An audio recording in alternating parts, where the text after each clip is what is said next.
The only school I wanted to go to was Harvard Business School.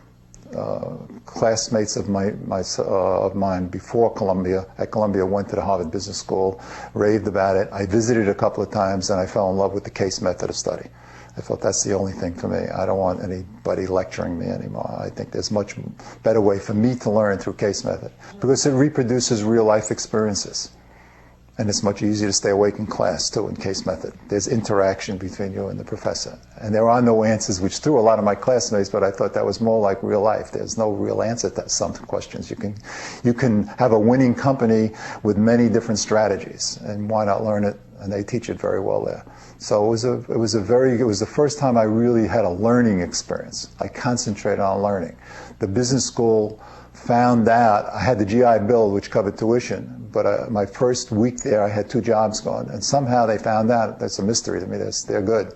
And they called me in and they told me, you really don't want to work to get the maximum benefit of this school. So I just laid out my finances, and they said, okay, on the spot, and they just loaned me the money. And then I paid it back after I graduated. So I really, it was my first real learning experience. I don't think the MBA helped me as much as other people, because I went right into small business right away. I didn't work for a large corporation. In fact, I tell other students when I visit there now, when you graduate with an HBS degree, you don't want to flaunt that and tell people. I never told people I was a graduate of Harvard Business School, because most people had a negative reaction to that. They thought you were there to take their job. But it was very helpful to me if they found out later, after they got to know you, that you were there and you didn't flaunt it. Then it was a real asset. And of course, if you're going to go in, Wall Street, then it's very important. Everyone wants to know about that. But if you're going to go in small business, it's not such a great thing to tell everybody what. I wouldn't deny it or anything like that, but I certainly wouldn't flaunt it. It helped me build a sense of confidence.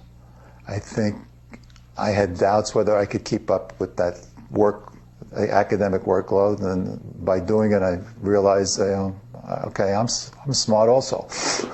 I was a very shy person, so I learned a lot of good communication skills at the business school. I think there's 100 people in a classroom, and that's pretty intimidating, at least it was for me, speaking up in a classroom that size, but you have to do it, and if you do it enough times, you get over it. So that was a very helpful thing. I think communication through the written word was a very important learning experience at Harvard, particularly the course I hated the most is I got more out of that course than anything at the school, I think. It's the WAC case, the written analysis of cases, where you got the assignment at 9 in the morning, and you had to deliver it by 11 p.m. that night in the side of the library with crowds along the way waiting and rushing, and it could be no more than one type page, or you flunk. So you can't BS. You must think it through and get to the heart of the matter, and that's a real good experience.